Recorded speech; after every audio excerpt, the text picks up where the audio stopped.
Hello friends, welcome to Carl's Daily Vlog. I hope you're doing great.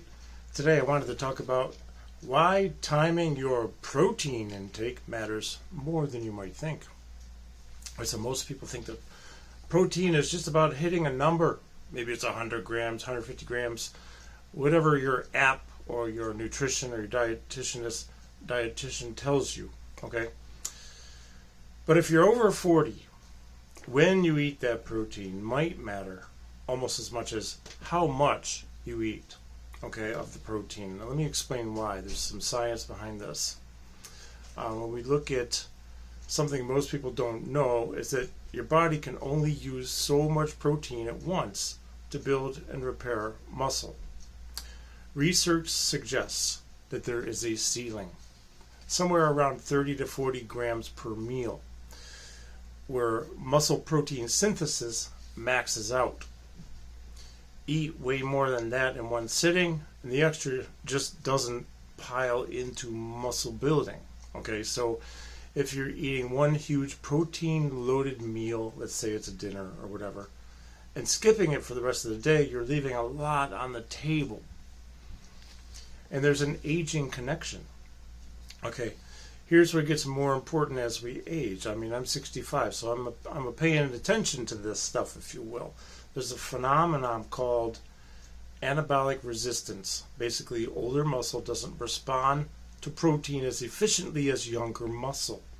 That means that the same 20 grams that triggered a strong response at age 25 might not do as much. It probably won't do as much as at age 65. So the fix for this is not complicated.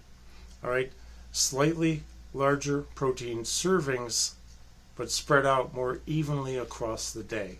This is what's going to help us.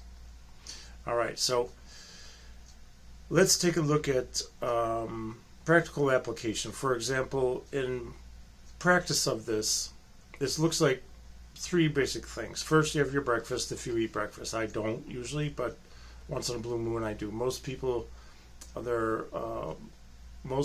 most protein poor meal is breakfast. A couple of eggs won't cut it if you're trying to hit that per meal threshold. Second, post-exercise. All right, your muscles are primed to use protein efficiently in that window after training. Third, before bed. Okay, a slower digestion protein source overnight can help offset the natural muscle breakdown that happens while you sleep.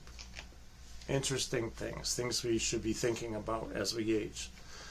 Why do I care about this as a person, owning a business called Neuromotor Training, as a neuromotor personal trainer? Well, and I'm not just a nutrition coach. All right, well, because muscle loss, sarcopenia, isn't just a cosmetic issue. It's directly tied to balance, fall risk, fracture risk, and functional independence as we age.